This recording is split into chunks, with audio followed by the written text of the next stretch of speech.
अच्छा चलो,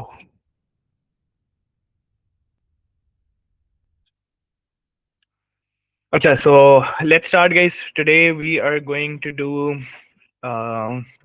IGCSE paper 4, which is paper 2 of O levels. All of O levels and IGCSE students are supposed to attend this. A calculated version of the paper है, and this is October November 25 paper 4 3. ठीक है, so let's start. First question, जरा जल्दी से हम easy and मुश्किल questions को mark कर लेते हैं, and then we'll do the easier ones first. जल्दी से उनको करेंगे, and then we'll move on to the difficult ones. So number sequences seems easy कर लेंगे. Question 2 अभी skip करो. This is for IGCSE. ये IGCSE का सबसे लास्ट में करेंगे हम. इसके बाद we have values plug in बेटा, इसको कर लेंगे हम. This is an easy question. Geometrical constructions a lot to read. Maybe we'll do it later. कर लो. Easy, up to you. Polygons, if you find it easy, do it. If not, maybe do it, skip it, बाद में कर लेना. We can try 6, that is easy. या अल्लाह खैर, ये तो पता नहीं क्या है. Then 8 seems to be easy, 9 seems to be easy, 10 seems to be simultaneous equations, nothing to read. 11 also seems to be easy, fill in the blanks. 12 skip कर दो, probability. 13 skip कर दो, long statement. Skip 5 number का, skip. We can do these ones. Easy questions, easy question. And let's move on. Trigonometry, maybe let's skip it. Functions, your call. If you want to do it, go ahead. Okay. And differentiation, this is for IGCSE. सबसे last में हम attend करेंगे. And then we have some percentages का question, I believe. Let's do it in the end. A lot to read, a lot to understand. 4 mark का question, so we'll skip it for now. Similarity, skip, skip, and I think paper खत्म. ठीक है, so जो हमने mark किए जरा जल्दी से इजी क्वेश्चंस को पहले अटेम्प्ट करते हैं. Let's see what this paper has to offer. ठीक है, अच्छा, starting off with question number 1. जल्दी से क्वेश्चन नंबर 1 पे आते हैं. जरा मुझे बताइएगा. इट सेज के nth term of a sequence is 5 minus 2, and can we find the sixth term guys without any difficulty? कर सकते हैं आसानी से? yes or no? जल्दी से बताओ. Yes. So what are we going to do, बच्चे? Just plug in the values 5 minus 2 times of 6, and this is going to be what? 5 minus 12, and we get minus 7 as the answer. ठीक है, फिर कहता है find the greatest number in the sequence. अच्छा, greatest number अब examiner थोड़ा सा हमें कंफ्यूज कर रहा है. if I let's just say let's try to plug in a few values. ठीक है, अब let's suppose मेरे पास बेटा 6 plug in करने से आंसर क्या आया? while I plug in 6 I get minus 7 as the answer. ठीक है, अच्छा, अब अगर मैं इससे कोई बड़ी वैल्यू लगा के देखता हूँ. let's suppose if I plug in 7, what am I going to get? अगर मैं 7 plug in करूंगा, so it's going to be 5 minus 19, and the answer would be what? minus 19. तो मुझे बताओ फॉरवर्ड जाने पे आंसर कैसा आ रहा है मेरे पास? what answer I get when I go forward in terms of this value? इस वैल्यू का मिसिंग. ठीक है, अच्छा, स्मॉलर हो रही है. सो बेटा ग्रेटेस्ट वैल्यू मेरे पास कब आएगी? जब मैं वैल्यू 6 से अब कहाँ पे जाऊंगा? पीछे, right? So try plugging in smaller numbers. अब अगर मैं 2 प्लग इन करता, तो let's try to plug in 2. If I plug in 5 minus 2 times of 2, what do I get? I get 1. अब बेटा 0 प्लग इन करके देखो. नहीं, 2 किया था ना, अब 1 प्लग इन करके देखो. 5 minus 2 times of 1, बेटा क्या आंसर आएगा? इसका आंसर 3 आएगा. So basically this is the smallest largest value I can get. नहीं, wait, what am I doing? 5 minus 2 मैं क्या कर रहा हूँ? Find the greatest number in the sequence. हाँ, वेट, 0 comes the greatest. हाँ sir, can we take the negative values? हम सारी नहीं, सीक्वेंस बेटा नेगेटिव प्लग इन नहीं हो सकती. इस बात को जरा समझो, इस बात को समझो. The value for n can not be negative. These values can not be what? These values can not be negative. ठीक है, पैटर्न आपके पास नेगेटिव नहीं होता. Let's see what we are trying to do over here. हमें करना है greatest number in the sequence. That means इसका जो फाइनल आंसर आएगा ना, वो हमें ग्रेटेस्ट चाहिए. ठीक है, सो वो ग्रेटेस्ट आंसर कब आएगा, हमने वो फिगर आउट करना है. अच्छा देखो, अब हम इसको स्मॉलर वैल्यूज प्लग इन करके देखते जाएंगे. ठीक है, अगर मैं बेटा 5 टाइम्स ऑफ वो प्लग इन करूंगा, 5 minus 2 times of 5 plug in करूंगा, so what do I get बेटा? I get 5 minus 2 times of 5, that is 5 minus 10, that minus of 5. And then if I plug in 5 minus 2 times of 4, what do I get? I get minus of 3. And then इसी तरीके से मैंने pattern number क्या करना है? Basically between अब 0 1 2 3 and 4 plug in करना है and I need to see which answer comes out to be the largest. तो मुझे बताओ कि अब लार्जेस्ट आंसर कब आएगा इसमें से, जल्दी से मुझे सबके आंसर्स बता दो। When you plug in 0 what do you gate, 5 minus 2 times of 0 you get pattern 0 तो हमारे पास एग्जिस्ट नहीं करता, सो पैटर्न 1 पे क्या करेगा, 5 minus 2 times of 1, 5 minus 2 times of 1, so you get 3 as the answer। so बेटा आंसर 3 आएगा लार्जेस्ट, ठीक है, when you plug in 1। does that make sense? क्या ये बात समझ आई, yes or no?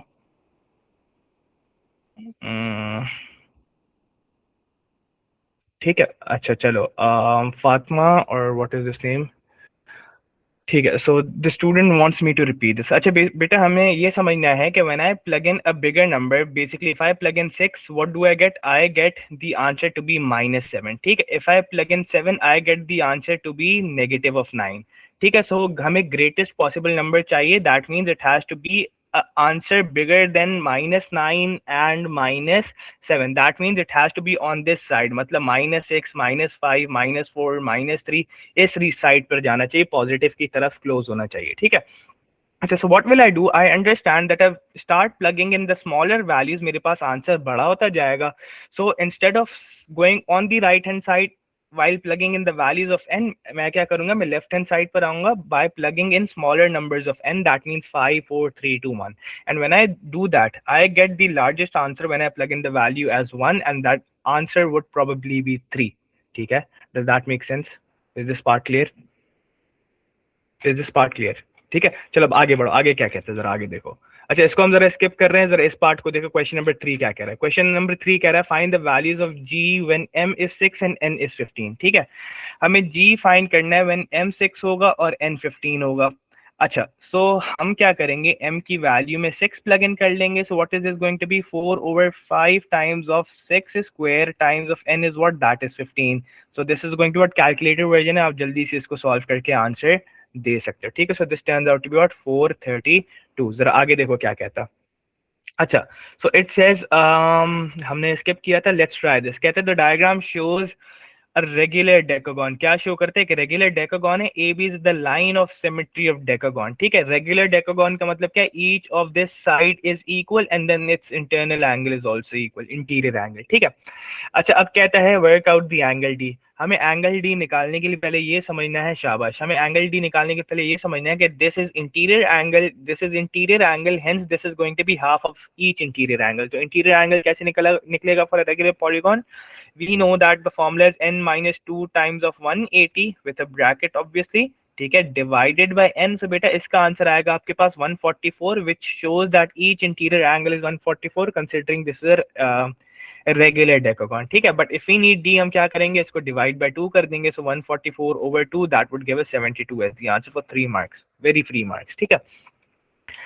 फिर कहता है that we haven't done so far, आज तक I think we haven't done, हमने इसको कॉन्सेप्ट में पढ़ा था बट इसको हमने टेस्ट कभी भी नहीं किया। Exterior angle of a regular polygon is what, 45 degrees. अब क्या करेंगे, एक्सटीरियर एंगल की बात हो रही है, work out the value of n. कोई चीज याद है हमने अगर की हो पहले कभी, do you remember anything for the case of exterior angles? Rarely tested but पूछ लेता तो फिर एक आध नंबर का पूछता। 360 माइनस इंटीरियर, ठीक है, that is one thing that you can do, but there is a smarter way of doing this. ये क्या है बेटा, ये एक्सटीरियर एंगल, शाबाश शजीन, शाबाश, परफेक्ट, जीनियस। अच्छा देखो, अगर आपको याद हो हमने क्लास में पढ़ा था कि when we talk about polygons ना, so there are two type of angles, ठीक है।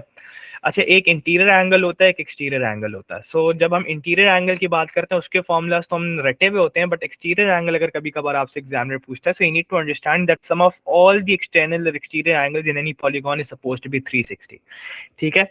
आपके पास सारे सम, जब आप सारे एक्सटीरियर एंगल्स को ऐड करते हैं, no matter it's a pentagon, it's a hexagon, it's a decagon, it's always going to be 360 degrees. So अगर आपको each angle find करना है ना, so क्या होगा 360 over n, so you're going to find the each angle की value, ठीक है। तो जरा इस बात को समझो, अगर मेरे पास ऑलरेडी each angle की वैल्यू दे रहे थे, exterior angle of a regular polygon, regular था which is 45 डिग्री, so कहना है से आपको 360 over n is equals to 45 given है। Does this make sense? Yes or no? ठीक है, so n की वैल्यू क्या आ जाएगी, 8 आ जाएगी, ठीक है। जरा आगे पार्ट देखो क्या कहता है, very easy, I think you can try this, कर सकते हो, आगे बढ़े।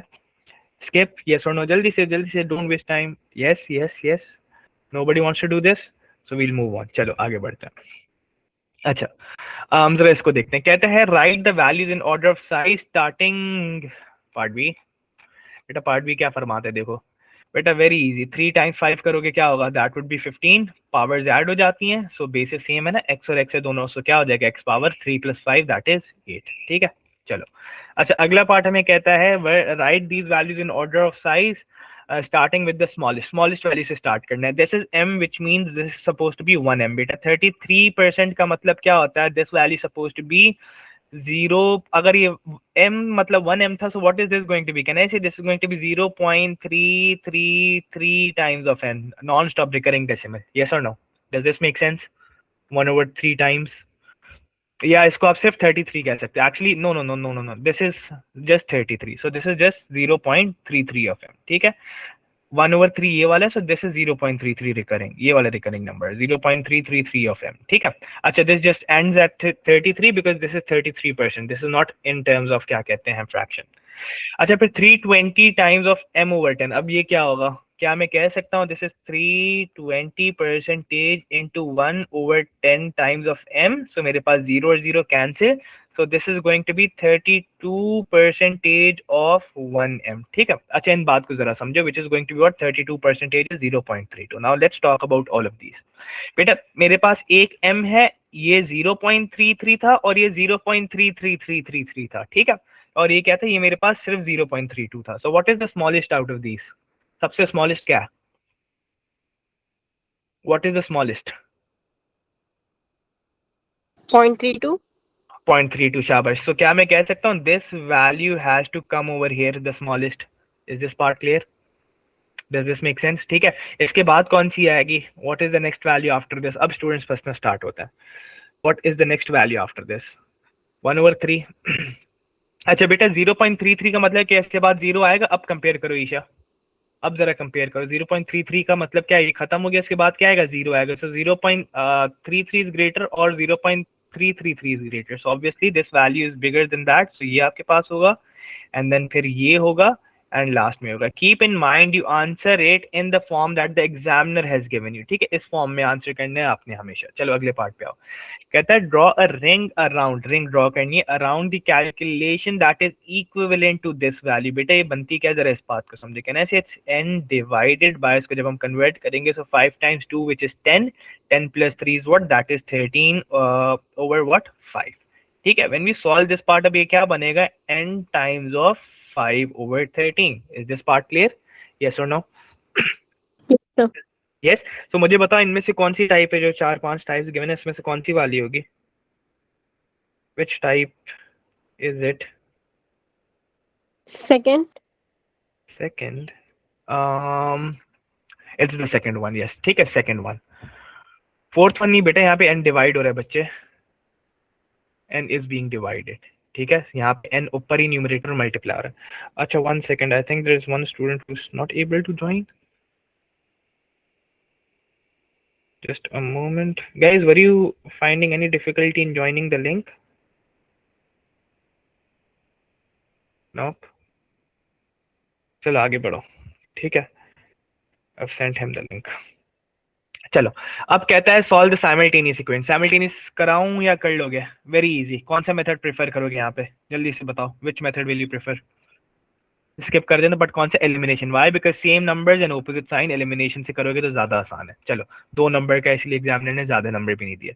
अब देखो ये थोड़ा एक और सवाल है, इजी है but a bit of logic based. कहते हैं द नंबर, अच्छा ये कुछ स्टैंडर्ड फॉर्म्स में गिवन है, use a number from the box to complete each statement। ठीक है, कहते हैं the number that is not written in standard form is, इन सब में से कौन सा स्टैंडर्ड फॉर्म में नहीं लिखा हुआ, कौन सी वाली स्टेटमेंट स्टैंडर्ड फॉर्म में नहीं है? This is not in standard form. Why? Because आपके पास ये डेसिमल एक नंबर से पहले लिखा हुआ है, so this is going to be 0.3 times of 10 power -2। फिर कहता है what is the largest number, largest number कौन सा है, what is the largest number over here? 1.3 मतलब 10 पावर 12। शाबाश। हम किसके ऊपर पे देखते हैं, बेसिस पे, पावर की बेसिस पे। This is the largest, hence 1.3 into 10 power of 12। फिर बताओ जरा कि स्मॉलेस्ट कौन सा है बच्चे, व्हाट इज द स्मॉलेस्ट? 2.03 मतलब 10 पावर -5। 2 पॉइंट फिफ्थ, हाँ ठीक है, ये सबसे लोएस्ट पावर ये है, so it's suppose to be 2.03 into 10 power of -5। ठीक है, अच्छा चलो आगे देखो। इजी कर सकते हो दोनों तीनों क्वेश्चंस, तीनों हो जाएंगे पार्ट्स, कर लोगे जल्दी से तीनों देख लो। स्किप, इजाजत है, आगे बढ़े। Can I solve which part? पूरा जल्दी से लिखो, इतने में सॉल्व हो जाता पता है। चलो सो बेटा इसको जरा ओपन करोगे क्या होगा, 7x + 14 सेकंड करना है, चलो सेकंड कराता हूं मैं, देख लो अब ये भी कर लो, हो ही गया तो +4 टाइम्स ये हो जाएगा 12x - 20, ठीक है। अब आप सिंप्लीफाई कर लो। अब इसके बाद देखो क्या कहता है, इसके बाद कहता है इस पार्ट को कर लो, इसको कैसे होगा, this is 3x × 5x, this is going to give us what 15x² बेटा, 3 टाइम्स ऑफ ये क्या होगा, this is going to +6xy बेटा, ये होगा तो क्या हो जाएगा, this is going to be -5xy, ठीक है। फिर क्या कहता है बेटा, y और y क्या हो जाएगा, -2y²। सो जब इसको ओपन करोगे this is going to be what 15x² plus of xy minus of 2y²। Is this part clear? बात समझ आई? एक्सपैंड करना था, सिंप्लीफाई करना था, सब्जेक्ट बना लोगे, सब्जेक्ट हो जाएगा, 2t हैं, 2t इसको एक जगह पे लेके जाओगे और कॉमन ले लोगे उसका, ठीक है, और ठीक t को सब्जेक्ट बना लोगे, वेरी इजी। चलो लेट्स मूव ऑन। फंक्शंस कहता है, फंक्शंस क्या कहता है जरा देखो, इसमें we have a new unique concept.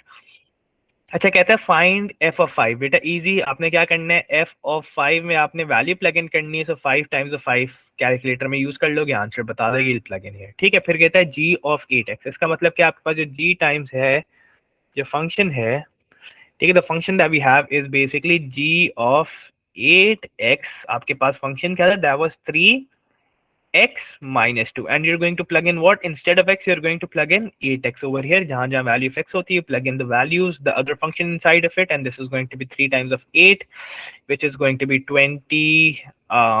4x - 2, ठीक है। अच्छा इसके बाद क्या होगा जरा आगे देखो, जी इनवर्स कैसे निकलेगा, जल्दी से बताओ, जी इनवर्स कैसे निकालोगे, इजी। जी इनवर्स कैसे निकलेगा, we can say we do it in a 3 step process which is subject replace, no, replace subject and replace, ठीक है, replace subject and replace, so it's going to be replace subject and replace।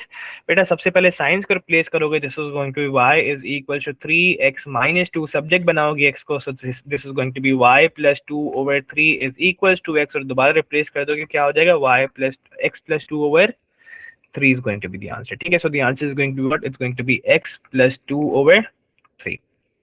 आगे देखो, अब कहते हैं g H of x as 364 solve करना है, बेटा आपके पास था क्या, जी था, जरा देखो, G of x was what 3x - 2।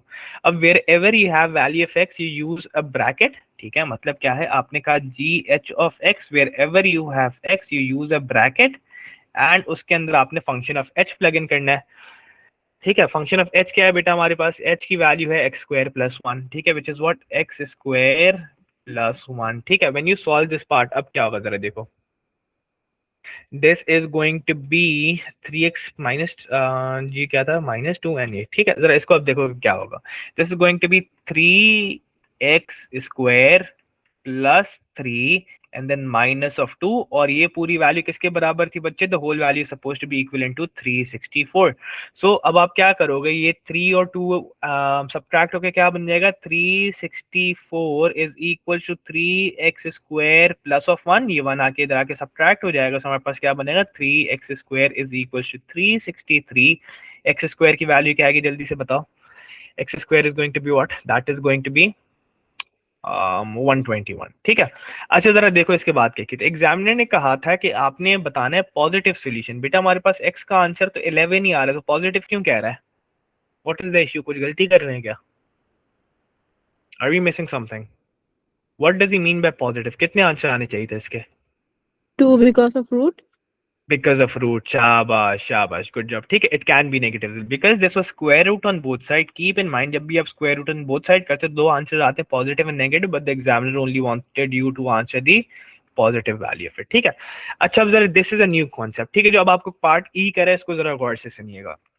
अच्छा पार्ट ई कह रहा है f times f inverse of 12 करना है, बेटा आपके पास फंक्शन ऑफ f क्या है, जरा इस बात को समझना, the function of f was what, function of x was basically f of x was 5 of x, ठीक है, ठीक है, ये था। अब इस बात को जरा समझो कि अगर मेरे पास f of x is 5 of x, मैं इसके अंदर इनवर्स कैसे प्लग इन करूंगा, मुझे इनवर्स कैसे फाइंड करते हैं, which is y is equal to 5x।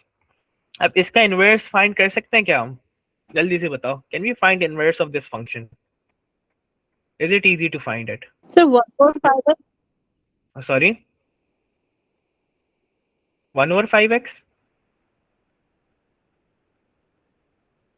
No, that is not what you are going to do. नहीं, ट्रायल एंड एरर से भी कर सकते हैं, बट नॉट एग्जैक्टली। अच्छा, एक बात को समझिएगा, a very nice concept that the examiner tested, कि आपके पास बेटा जब भी आप किसी भी फंक्शन को मल्टीप्लाई करते हो उसके इनवर्स के साथ, ठीक है, whenever you multiply a function with its inverse, you are always going to get the output as x. आपका हमेशा फाइनल आंसर क्या आएगा, एक्स आएगा। जरा इस बात को समझो, अगर मैं कहता हूं कि आपके पास एक फंक्शन था, एग्जाम्पल्स करके देखते हैं क्या मतलब है।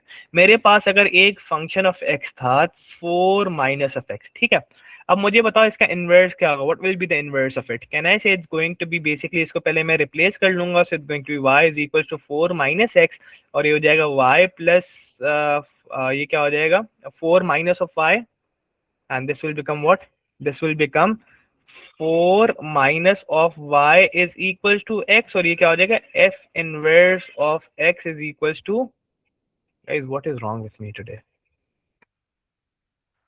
जरा इसको देखो, हमारे पास है y is equal to 4 minus x. अब आपने सब्जेक्ट किसको बनाना है, इसको सब्जेक्ट बनाना है, so when you make this the subject, so what happens, this turns out to be x is equal to 4 minus y, ठीक है।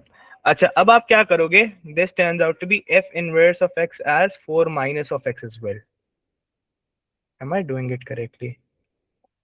And when you plug it in, हाँ सही कर रहे हैं, ठीक है, सही कर रहे हैं हम, ठीक है। When you plug it in, हमारे पास क्या होगा, 4 माइनस 4 plus x, can I say this is cancelled and I get the answer is what, x is the answer, ठीक है। सो हमारे पास जब भी हम फंक्शन के अंदर उसका इनवर्स प्लग इन करते हैं, we always get the answer as x. एक और एग्जांपल करके देखते हैं कोई सी भी, ठीक है।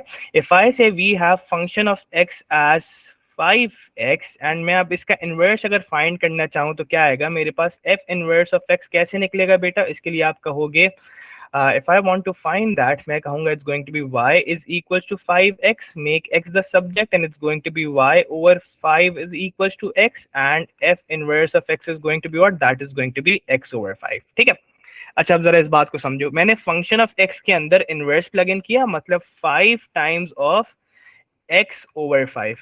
Do you see this? Again, मेरे पास आंसर क्या है, only get the answer as x. So what do we learn from this concept? We learn that जब भी हम एक किसी भी फंक्शन को, कोई सा भी फंक्शन, हम उसी के इनवर्स के साथ जब मल्टीप्लाई करते हैं, so what will we get as the answer? इसका आंसर क्या आएगा, when function multiplied with its inverse, we are always supposed to get x. तो इसका मतलब क्या हुआ, इसका मतलब ये हुआ कि मेरे पास बेटा f times f inverse of x की वैल्यू क्या आएगी, it is suppose to be x, ठीक है।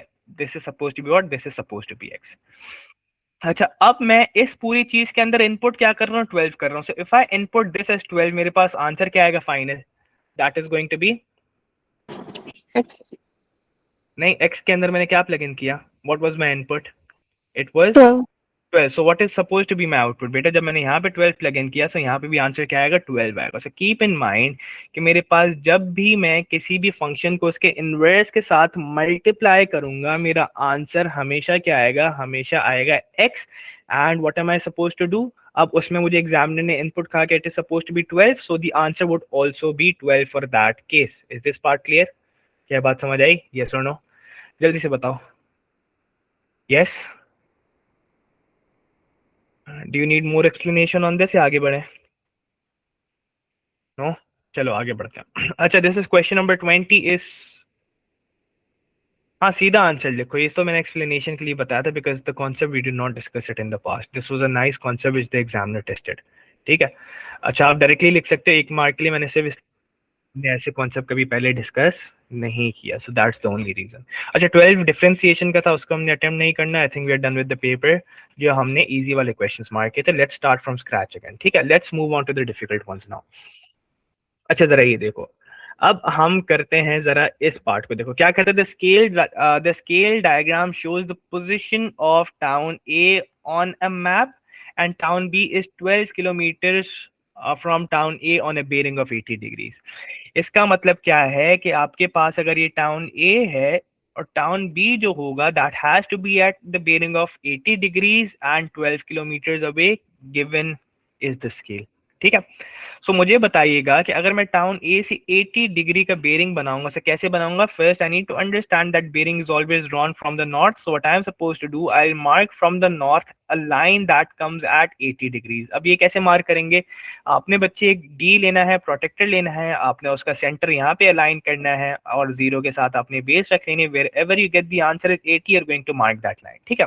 Once you mark that line, what are you going to do? आप एक लाइन जब मार्क हो जाएगी, आपको पता है this line is drawn at what, this line is drawn at 80 degrees.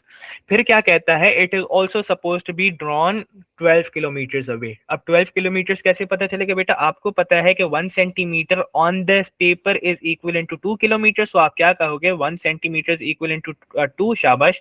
और आपको आंसर गिवन है 12 किलोमीटर पे ड्रॉ करना है. सो आपने ये वैल्यू फाइंड करनी है. सो अब आप जल्दी से फाइंड कर लो क्या हो जाएगा. This suppose to be x और अब आप आंसर निकाल सकते हो, which is going to be 6 centimetre line. So what will you do? You will measure this line and जहां पे 6 सेंटीमीटर आएगा, you are only suppose to draw till that point, और वो पॉइंट आपके पास क्या कहलाएगा? That is suppose to be b and you can erase all of this part. ठीक है. अच्छा, अब पार्ट बी क्या कहता है? पार्ट बी कहता है the bearing of C from D is 130 degrees. चलो भाई, the bearing of C from, इसका मतलब लेटेस्ट पेपर सॉल्व ही नहीं करके जाते. This is the latest paper of other variant basically. The bearing of C from D is what? 130 degrees. ठीक है. So आपने ये समझना है bearing is always measured, जो from statement है वहां से at a clockwise direction like this. ठीक है. अब कह रहा है the bearing of C from D is 130 degrees. तो let's just say if this is D और D से अब आपने मेजर किया हुआ है 130 डिग्रीज पे, somewhere you're going to get what? You're going to get the C. ठीक है. D and C. So अब आपको कहता है कि work out the bearing of D from C. अब आपने क्या करना है? D फाइंड करना है C से, राइट? तो मुझे बताओ कि अब मैं जब C से बेरिंग मेजर करूंगा clockwise, will that be this angle? Yes or no? Does this make sense? क्या ये बात समझ आती है? तो बेटा अगर मेरे पास ये 130 है, क्या मैं ये फाइंड कर सकता हूँ? This is suppose to be 50 using the C rule, interior angle वाला रूल को इंटीरियर एंगल्स, राइट? और ये बाहर वाला क्या हो जाएगा? This is suppose to be 360 minus of 50 which is going to be 310 degrees. ठीक है. आगे बढ़ो, जरा देखो कौन सा चैप्टर है, गेस करो. कितनी डरावनी इमेज लग रही है, but this is very easy. Which chapter is this? This is transformation. अब देखो क्या कहता है? कहता है describe fully the single transformation that maps triangle D onto E. ठीक है. हमने कहां से कहां जाना है? Where are we going from to which point? फ्रॉम D into triangle. ठीक है. so we are going to start from any point of D. let's just say if we're going to start from this point and we have to go to the shape E to its corresponding point. so हम सबसे पहले x की movement check करेंगे. बेटा x में कितने units हम move कर रहे हैं? how many units are we moving? अच्छा, हमने डिस्क्राइब करना है. पहले तो ये बताओ कि डिस्क्राइब हम करेंगे कैसे. Now there are going to be a few questions that you are going to ask. ठीक है. There are going to be a few questions that you are going to ask. The first question is what do you think of the size? Is it same और is it different? सबसे पहले तो ये सवाल बताओ. Is it same or is it different? The size is same. So सबसे पहले जब आपने अपने आप से सवाल पूछा साइज के बारे में बेटा, तो size I same. So it cannot be what? It cannot be enlargement. ठीक है. enlargement तो हो गया cancel. ठीक है. अब we have three options: translation, rotation and reflection. The second question that you're going to ask is what? The second question that you're going to ask yourself is, does this look like a copy paste? क्या ये copy paste है? Is this a copy paste? Yep. So if it's a copy paste, if you've just picked it from one shape and if you've picked it and placed it somewhere else, so it's going to be what? हमें एक चीज तो पता चल गई description के बारे में कि this is supposed to be translation, because you told me कि this is exactly what? This is a copy paste, so hence this is supposed to be translation. ठीक है. क्या होगी? ये होगी ट्रांसलेशन. बेटा ट्रांसलेशन को हम हमेशा आंसर करते हैं in terms of x and y. So आप चेक करोगे एक्स एंड वाई में कितनी मूवमेंट है. Going 2 units to the right and कुछ यूनिट्स नीचे. So these are, you're going to count 1 2 3 4 5 6 7 and 8, and this is going to be 2 units to the right is positive और नीचे की तरफ y में नेगेटिव आता है. ठीक है, अब नेक्स्ट पार्ट कहते हैं describe fully the single transformation that maps d onto f. बेटा अब आप d से जा रहे हो f की तरफ, मुझे बताओ सबसे पहला आप सवाल क्या पूछते अपने आप से, what is the first question? The Same size. size. So is it same? Is it? No. It's not same. So एक, ठीक है, it's a diminished, size different है. सो अब डिपेंड करते हैं, देखो दूसरी चीज है, but is it of the same orientation, या ये रोटेटेड लग रही है? Is it of the same orientation और does it look like a rotated image? Rotated. अच्छा देखो, so there are two questions. बेटा ये एनलार्जमेंट भी है, ठीक है, और ये हमें रोटेशन भी लग रही है विजुअली. सो इसमें से हम कौन सा केस लिखेंगे? What will you write? कौन सा case will be right? We will always be writing enlargement. ठीक है बेटा, हमने इसको क्लास में इन डिटेल डिस्कस किया है कि if the size is changed, ठीक है, अगर साइज डिफरेंट है, we'll come to that part. First of all, I'm not sure how to pronounce your name. I think it's Fatin, I believe. अच्छा बच्चे, आपको ये बात समझनी है कि if the size is different ना, so it's going to be enlargement and it's end of discussion. It's never going to be rotation. अगर size different है, so it's going to be enlargement. ठीक है, फिर चाहे वो रोटेटेड हो या ना हो, वो हम डिस्कस करेंगे बाद में. सबसे पहली चीज तो हमने डिसाइड की, because the size is different, it's going to be enlargement. Now sir enlargement तो है, बट आप जरा ये बताएं कि ये रोटेट क्यों हो रहा है? बेटा हमने enlargement के केस में ही हमने समझा था कि अगर हमारे पास एक शेप रोटेटेड होती है तो उसकी कुछ प्रॉपर्टीज हमें पता होती हैं. क्या चीज? एक तो उसका स्केल फैक्टर में पता होता है, रोटेटेड केस के लिए नेगेटिव आएगा for the case of enlargement, ठीक है, और दूसरी चीज हमें ये पता है कि सेंटर ऑफ रोटेशन कहाँ पे आता है, सेंटर ऑफ एनलार्जमेंट कहाँ पे आता है? Somewhere in the middle of the two images. ठीक है, क्या मतलब, जरा इस बात को समझते हैं. पहले तो मुझे बताओ कि if you are going from D to E, so क्या ये एनलार्ज हो रहा है या ये श्रिंक हो रहा है? What happens? Shrink. Shrink. So what is going to be the value for k? Is it going to be great numerically greater than 1 or lesser than 1? Lesser than 1. Lesser than 1. शाबाश. So अब आप units count कर लो, कोई से भी units count कर लो. Late जैसे we count these units, तो यहाँ पे 1 2 3 4 5 and 6. इसके कोरिस्पॉन्डिंग लाइन क्या होगी बच्चे? It is this line. So 1 and 2. so अब आप क्या करोगे? This was 6 units and this was 2 units. तो हम क्या करते थे? सेकंड अपॉन फर्स्ट करते थे. यस और no? Yes. Yes, so beta ये क्या होगा? Can I say the value for k is going to be what? The value for k is going to be 2 over 6, which is 1 over 3. But keeping in mind कि हमारे पास scale factor तो आया, क्योंकि ये rotated image था, we would consider it to be a negative sign as well. So the value for k is going to be what? The value for k is going to be 1 over 3. Is this part clear? Is this part clear? Any confusion so far? अच्छा, enlargement में और क्या करते हैं? नहीं समझ आई? ये बार notes खोलने पड़ेंगे पूरे. और क्या निकालते हैं हम? Center of enlargement. Centre of enlargement. शाबाश, आप लोगों को कुछ याद नहीं है ट्रांसफॉर्मेशन का.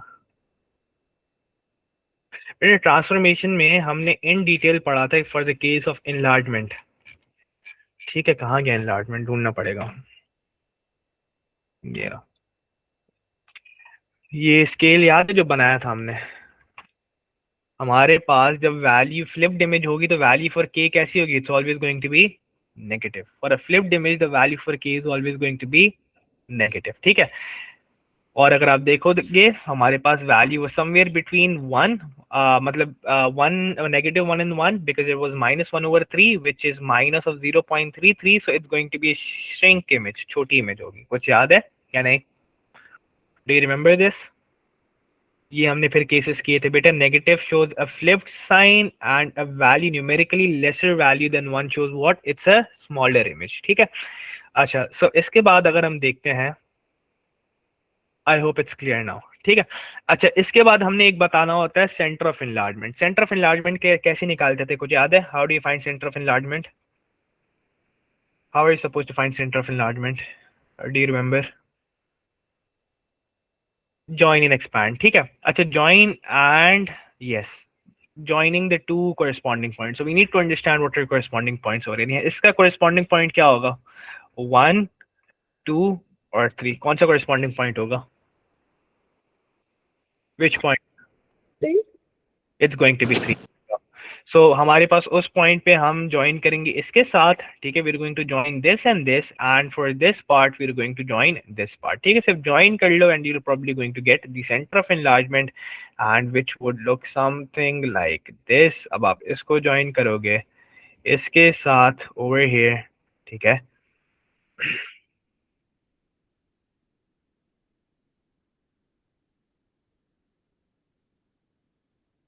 एंड अब आप इसको ज्वाइन करोगे इसके साथ, join this part with this part। तो बताओ क्या है centre of enlargement, what is the centre of enlargement for this case? -3 and 4। -3 and 4, ठीक है, this is the centre of enlargement which is -3 and 4, ठीक है। सो हमारे पास सेंटर ऑफ एनलार्जमेंट क्या होगा? Centre of enlargement is supposed to be -3 and 4। अच्छा, how did we get scale factor के as -1/2? बेटा मुझे सबसे पहले ये बताओ कि हमारे पास इमेज बड़ी हो रही है छोटी हो रही है from D to this shape F? बड़ी हो रही है छोटी हो रही है?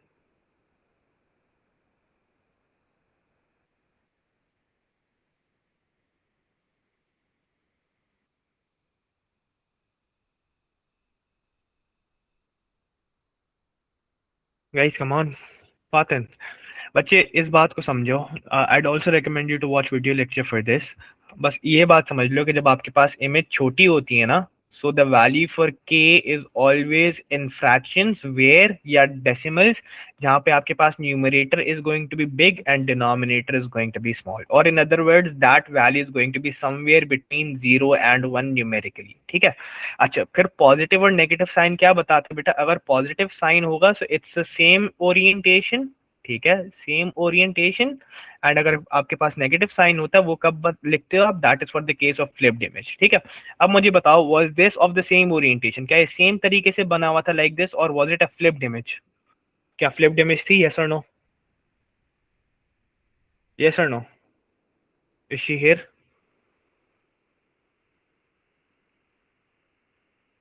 आई think she left. No, she is here. Anyway, she is not responding, तो आगे बढ़ते हैं। शी और आई एम नॉट श्योर, चलो आगे बढ़ो। व्हाट डज इट से? अगला पार्ट क्या है? अगला पार्ट है हमारे पास, जरा ये करते, कहता है क्वेश्चन नंबर 12 को देखिए गौर से। It says a vase contains flowers that are red और पिंक और व्हाइट, ठीक है, रेड है, पिंक है, व्हाइट है, तीन ऑप्शन है। कहता है a person picks a flower at random from the vase, the probability that the flower is not red is 0.9। बेटा not red है मतलब r प्राइम की वैल्यू है 0.9, तो बेटा रेड होने की प्रोबेबिलिटी क्या होगी? जल्दी से बताओ, what is going to be probability for that being red? 0.1। 0.1, शाबाश बेटा। अगर मेरे पास probability of the flower not pink की 0.65 है, मतलब पिंक ना होने की probability 0.65, so what is going to probability for it being pink? क्या होगी? That is going to be 0.35, ठीक है, that is going to be 0.35। अब कहता है find the probability that the flower is white. बेटा आपके पास ऑप्शन ही तीन थे, या तो रेड होगा, या तो पिंक होगा, या तो व्हाइट होगा। बेटा टोटल क्या था? टोटल 1 होता है ना। Total probability is what? Is in that 1? Yes. Hmm, Yes, does sir. That? So आप ये कर लोगे। अब बेटा अब आप बताओ कि व्हाइट की प्रोबेबिलिटी क्या होगा? इन दोनों को सब्ट्रैक्ट कर लोगे, ये 0.45 हो जाएगा, so that is going to be 0.55, ठीक है। चलो, कहते हैं the 0.5 comma 1024 lies on the curve where y is equal to c power x, where c is a whole number. Find the y coordinate of the point on the curve with x coordinates to be -2, ठीक है। अच्छा, आपके पास ये equation है y is equal to c power of x, जहाँ पे this value is of x and this value is of y. You can plug in 1024 is equals to c power of 5, ठीक है। सो मुझे बताओ कि अब आप क्या करोगे? c की वैल्यू कैसे निकलेगी? How are you going to find the value of c? C कैसे निकलेगा? Do we know C? क्या इंडाइसिस के कोई रूल्स लगा सकते हैं? Can we apply some rules of indices? किसी नंबर की पावर 5 अगर हम बना दें, यहाँ पे बेस को रखें, पावर 5 बना लें, so can we, yes, so can we compare C and that number? Do you remember that rule guys? Yes और नो? यस। सो बेटा मुझे बताओ 4024 कब बनेगा? रैंड ट्रायल एंड एरर करके देख लो जरा। 2 पे तो पावर 5 नहीं होगा बिकॉज दैट इज 32। 3 की पावर 5 लगा के देखो क्या होता है। 4 की पावर 5 लगा के देखो, 5 की पावर 5 लगा के देखो, टेल मी किस पे आ रहा है आंसर? 1024। जल्दी से गिव इट अ ट्राई। किस पे आ रहा है 4 पे. So we know that 4 power 5 is what, that is 1024. So that is supposed to be equivalent to this. So C की value क्या आएगी? Can I say C is supposed to be equivalent to 4? C की value क्या है guys? C is 4. So now that I have C as 4, so this equation will turn out to be y is equals to 4 power of x, where I need to find the y coordinate when x is -2. तो मैं क्या करूंगा, y find करना है जब x -2 है. So 4 power of -2 ये क्या हो जाएगा? Can I say this will become 1 over 4 square, which is going to be 1 over 16 as the answer. ठीक है, is this clear? चलो 0.06. ठीक है, is this clear guys? Am I lagging by any chance? Yes, no. अच्छा वो clearly yes कह रही है a bit.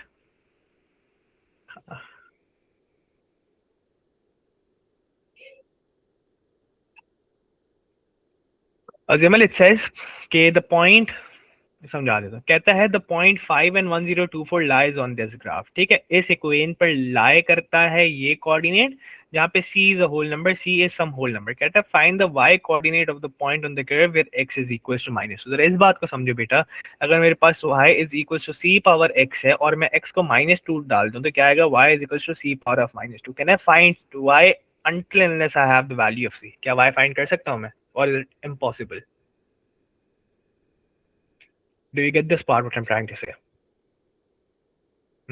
ठीक है, सो पहले आपको c फाइंड करना है. c कैसे फाइंड करोगे? You are going to find c with the help of this. जब आपने ये कोऑर्डिनेट डाले, so this turns out to be 1024 is equal to c power of 5.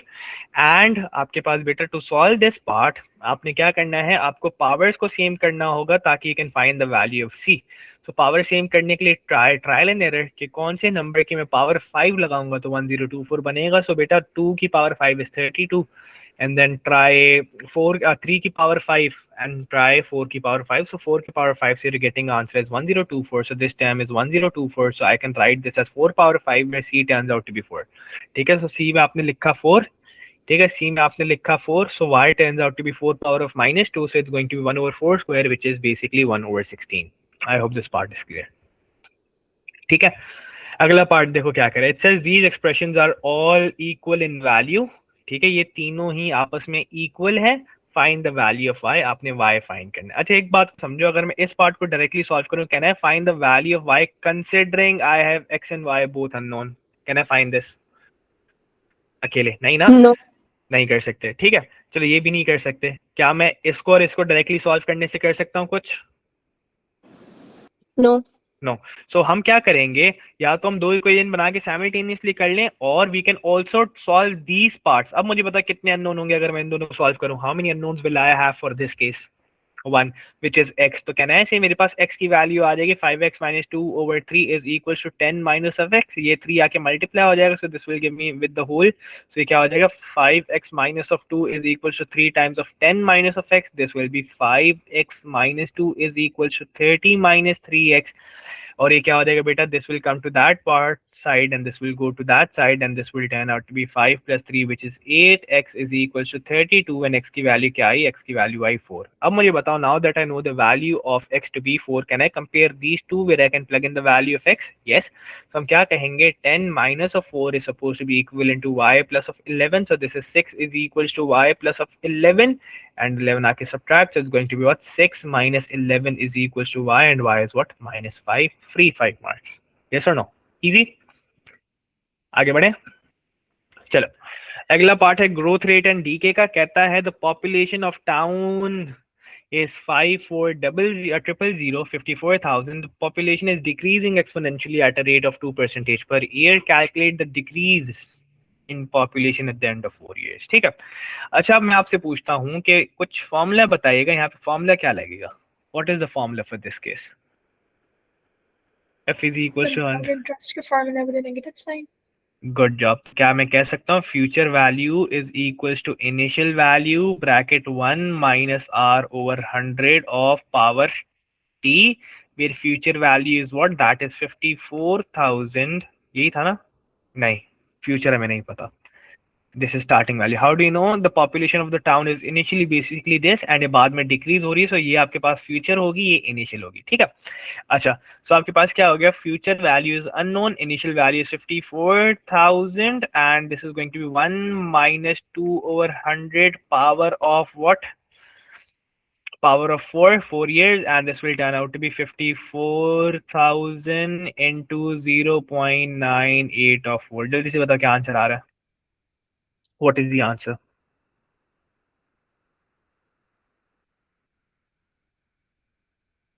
4980. So बताओ, can we write this over here?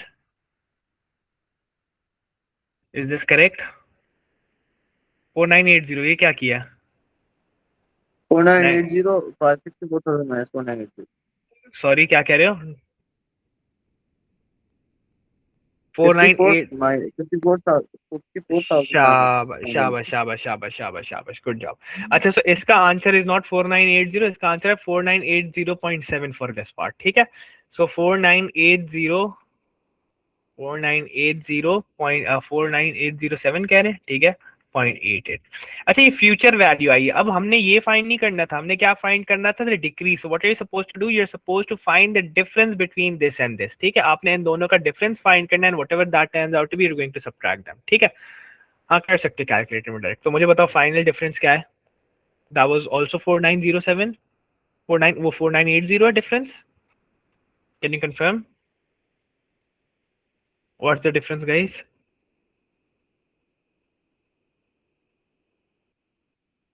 What is the difference between the two values? Guys, come on.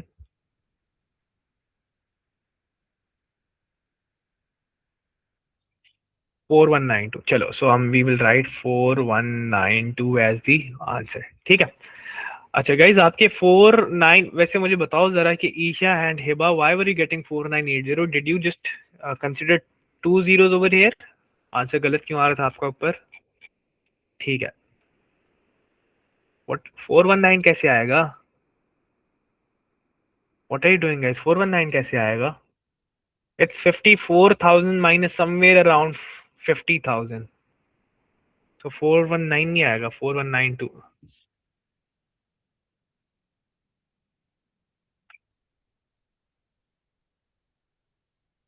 4192 ना. चलो, कहता है find the number of complete years. अब जरा इस बात को समझो. Again a very relatable question that we've been doing since past couple of days. कहता है फाइंड द नंबर ऑफ. तब भी सब्ट्रैक्ट ही करते ना बेटा. आपने इंक्रीज कैसे बताना होता है? Isn't increase basically the difference of the future and present value, and same goes for decrease. तो बेटा आपने फर्क बताना है दोनों में, कितना फर्क है, कितना इंक्रीज हुआ या डिक्रीज हुआ फ्रॉम इट्स इनिशियल वैल्यू. बात समझ आई? अच्छा, कहते हैं find the number of complete years. ठीक है, it takes for the population of 54,000 to fall below 44,000. ठीक है, डेटा आपके पास सेम है. सो आपके पास अब फ्यूचर वैल्यू क्या है? That is 44,000. इनिशियल वैल्यू क्या थी? 54,000. आपके पास 1 + 1 माइनस था, डिक्रीज था. ठीक है, सो 1 माइनस 2/100. और पावर क्या थी? पावर आपको नहीं पता, because you are suppose to find that time. So बेटा ये क्या होगा? कैन आई से 44,000. अब क्या होगा नेक्स्ट पार्ट? ये वैल्यू इधर मल्टीप्लाई हो रही है, उधर आके क्या हो जाएगी? Divide. So 44,000 upon 54,000, zeros and zeros cancel, is equivalent to, शाबाश, 0.98 पावर ऑफ टी. अब क्या करेंगे जल्दी से बताओ? What happens after this? Trial and error भाई, आग लगा दी. चलो, सो दिस इज व्हाट 0.814. 0.814 क्या वैल्यू आ रही है जल्दी से बताओ? टी की क्या वैल्यूज आ रही हैं? What are the values of T?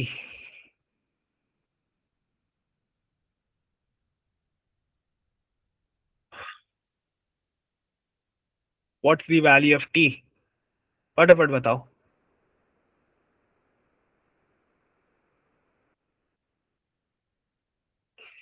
we'll wait for you.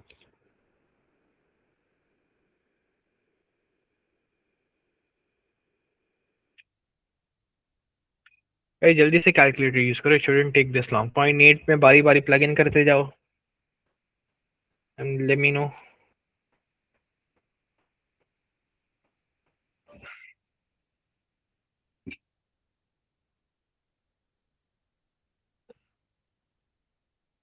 Guys are you here? Hello, calculator निकालो। 10 पे क्या वैल्यू आ रही है? 10, अच्छा ठीक है। सो 0.814 and this is 0.98 power of 10। सो बेटा 10 पे आपके पास वैल्यू क्या आई? आपके पास वैल्यू आई 0 पॉइंट। अब देखो, अब एक बात मुझे बताओ, क्या मैं यहाँ पे 10 लिख सकता हूँ? कल एक बात समझाई थी, कल एक बात समझाई थी। वाई, अच्छा देखो, कल हमने कहा था कि सर हमारे पास वैल्यू छोटी आ रही है, तो हम जब तक 0.81, लेट्स सपोज अगर छोटी वैल्यू आ रही थी तो कम हम जो है ना बड़ी वैल्यू अचीव करना चाह रहे थे। आज हम छोटी वैल्यू अचीव करना चाह रहे हैं, that means a value that crosses 0.814। Why is that difference? दोनों में डिफरेंस क्यों है? Sir can we do ratio for this 4192? मैं आपकी बात नहीं समझा, गेट बैक टू ये बात। नहीं 10 नहीं करेंगे, चूज 10 नहीं करेंगे। वाई? देखो बेटा, इस बात, एक बात को समझो, 11 होगा। 11 इज द करेक्ट आंसर। ठीक है, वाई इज दैट सो? बेटा आज हम डिक्रीज कर रहे हैं, ठीक है। सो डिक्रीज का मतलब क्या है कि वैल्यू जब आप 10 लोगे, अच्छा जब 9 लोगे तो 9 क्या आ रही थी वैल्यू, जरा सोचो। 9 पे आपके पास थोड़ी सी और बड़ी वैल्यू आ रही थी, लेट जस्ट से 0.85। ठीक है, सो can I say Y plugging in 9, randomly assume कर रहा हूँ 0.85 I, so we are getting close to this but we still did not reach this value. फिर अब मैं जब 10 प्लग इन कर रहा हूँ तो मेरे पास 0.817 आया। बेटा we are very close but we still did not cross this value, so hence we are going to select 11। कल बेटा इंक्रीज का केस था, सो हम वैल्यूज बढ़ा रहे थे तो हमारे पास वैल्यू बढ़ती जा रही थी। यहाँ पे हम वैल्यूज बढ़ा रहे हैं तो हमारे पास फ्यूचर वैल्यू कम होती जा रही है। So that's the difference. If you still confused, I told you one more way. क्या तरीका बताया था मैंने? How do you cross check your answer if you still confused? कैसे क्रॉस चेक करोगे? By plugging in this value inside this. ठीक है, अब आप यहाँ पे अगर आप 10 और 11 प्लग इन करके देखोगे, so you will get to know क्या 44,000 रीच कर रहा है या नहीं कर रहा है। यस, ठीक है। अच्छा हेबा माइक यूज करो बच्चे। I did not get what you trying to say. क्या कहना चाह रहे हैं जल्दी से बताओ। आज हमें लगता है 1 घंटा लग जाएगा इसमें, because we still have a lot of questions to do. बहुत क्वेश्चंस करने हमने। तो फिर क्या कहता है? ये कर सकते हो आई बिलीव? नहीं, कहाँ पे थे हम? वी जस्ट ट्राइड दिस, ठीक है। हाँ 44 से कम आनी चाहिए, ठीक है। So for you will check for when you plug in 10 and when you plug in 11, so you need to be lesser than 44 when you plug in a greater value. ठीक है, because you trying to reach 44,000। अब आपकी value decrease हो रही, population decrease हो रहा है। I hope this make sense. ठीक है। अच्छा देखो क्वेश्चन 18 क्या कह रहा है। Question 18 says calculate the value of x. बेटा ये बहुत आसान है, I don't think I should be doing this. मुझे बताओ एक्स कैसे निकालोगे? इसको स्किप कर लेंगे हम, जल्दी से बता दोगे तो हम आगे बढ़ जाएंगे। एक्स कैसे निकालोगे? Sine rule? ठीक है, sine rule between this and between this apply कर लोगे साइन रूल। बच्चे 2 घंटे पता है। अच्छा इसकी भी एक रीजन है, आई टेल यू क्लास के एंड में। साइन रूल, ठीक है, you are going to apply sine rule. अच्छा मुझे एक और बात बताओ कि अब अगर आपको y निकालना हो, ये एंगल y कैसे निकालोगे? What are you going to apply?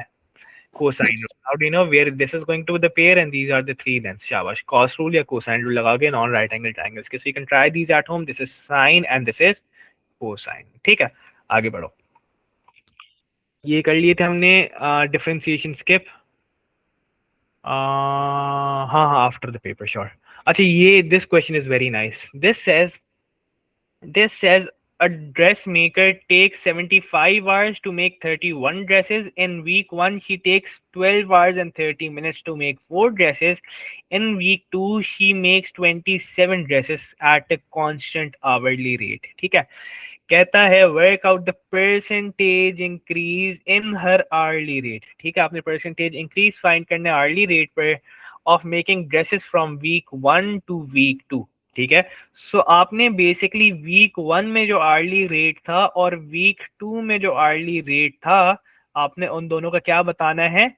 आपने क्या बताना है? आपने परसेंटेज इंक्रीज बताना है। ठीक है, अच्छा क्या करोगे? what is an hourly rate? Can I say it's basically going to be number of dresses made in each hour? Yes or no? Do you get this part? हाँ या नहीं? ठीक है, ठीक है, ड्रेसेस पर आवर। तो मुझे बताओ कि हमारे पास कितनी ड्रेसेस थी पहले वीक में? पहले वीक में 4 ड्रेसेस थी और आवर्स कितने थे? 12 आवर 30 मिनट्स। तो बेटा इसको आवर्स में कैसे लिखेंगे 12 30 को? बिकॉज वो मिनट्स में भी। So how are going to write this in hours 12:30 को 12.5. So can I say in week 1 the hourly rate was what? That was supposed to be 4 over 12.5. Is this part clear? Dresses per hour आ जाएगा इससे, ठीक है. So ये value क्या आई, जल्दी से बताओ. What is this value in week 1? What is this value? This is, guys calculator please use करो वरना हमें 1 घंटा और लग जाएगा एटलीस्ट. 0.32, ठीक है. अच्छा, अब वीक 2 की बात करते हैं. वीक 2 में बेटा वो क्या कर रहा है, इस बात को समझो जरा. दोबारा से मेरेज करता हूँ. Dress maker takes total 75 hours, जिसमें से वीक 1 में 12 लगा एंड कहता है in week 2 she makes remaining 27. सो बेटा बाकी का टाइम कितना लगेगा, remaining time. What is the remaining time? 62.5, ठीक है. और ड्रेसेस कितने थे? 27. सो वीक 2 की कैलकुलेशन क्या होगी? For week 2 it's suppose to be 27 dresses in 62.5. बेटा नहीं, रेशो नहीं कर सकते. Why? Because this was a different rate. ये डिफरेंट रेट पे बना रहा था और ये डिफरेंट रेट पे बना रहा था. यू कांट डू इट, ठीक है. So this is what 27 over 62.5. इसका आंसर क्या आया? 0.432. 0.432. बेटा हम परसेंटेज इंक्रीज कैसे बताएंगे? Can I say the difference in percentage upon the actual percentage starting actual value थी. बेटा the time that she took in week 2.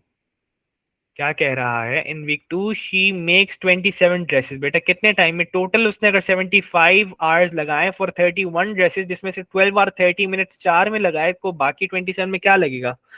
Which is going to be 75 minus 12.5, ठीक है.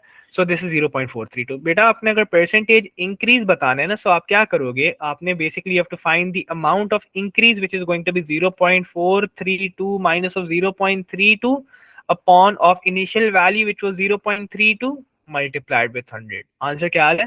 35% Mohib. So 35% is going to be the answer. Is this part clear? क्या ये बात समझ आई? बता दो भाई, अब्दुल्लाह को बता दो. Am I lagging guys? Yes, किसको कह रहे हो? लैग कर रहा हूँ मैं? Nope. Nope. So guys, it's probably you. बेटा हमने बताना है परसेंटेज इंक्रीज इन आवरली रेट, ठीक है, कि कितने परसेंटेज इंक्रीज हुआ आर्ली रेट में. तो मैंने पहले दोनों वीक्स के आर्ली रेट्स बताने हैं कि आपने वीक 1 में कितने आर्ली रेट था. So that was 0.32. वीक 2 में कितना था बच्चा? दैट वाज 0.432, ठीक है. परसेंटेज इंक्रीज कैसे बताओगे? बेटा परसेंटेज इंक्रीज के लिए should I not be knowing the increased value upon the actual initial value multiplied by 100. Percentage निकाल रहे हैं, यस और नो? तो बेटा इंक्रीज्ड वैल्यू क्या थी? Shouldn't that be the difference of these two, ठीक है. सो आपने वो डिफरेंस निकाल के ऊपर लिखा विच इज दिस. फिर बेटा जो इनिशियल स्टार्टिंग वैल्यू थी that was 0.32 and multiplied by 100. So you find out the percentage increase. Is this clear? ठीक है. Yes.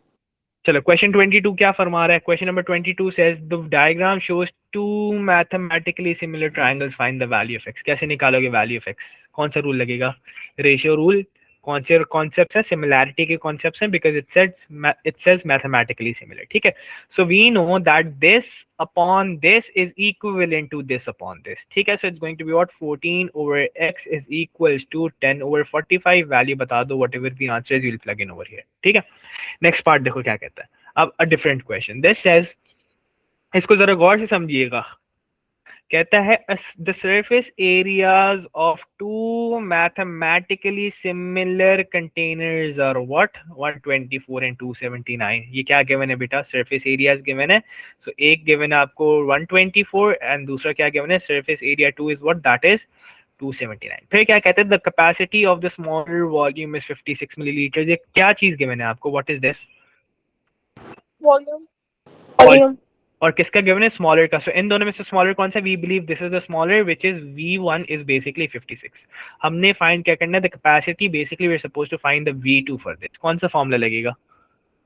शाबाश. अगर आपको याद हो, we did for the case of symmetry a formula जिसके साथ, no not symmetry, sorry, similarity. A formula जिसके साथ हमने लिखा था हार्डली और रेयरली टेस्टेड, ठीक है. इतना ज्यादा फ्रीक्वेंटली नहीं पूछता, बट पूछता है तो फिर जो स्टूडेंट्स कंफ्यूज हो जाते हैं, ठीक है.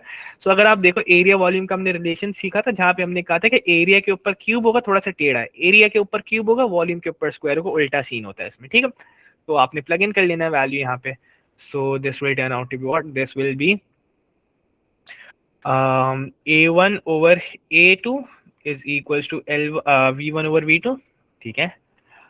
v1 over v2 बेटा यहाँ पे आपके पास स्क्वायर होगा और यहाँ पे क्यूब होगा. So this is going to be 124 over 279 of cube is equivalent to 56 over v का स्क्वायर. सो इसको सॉल्व कर सकते हो अब बेटा, ये v स्क्वायर की वैल्यू आ जाएगी. You can solve this part, I assume कर लोगे.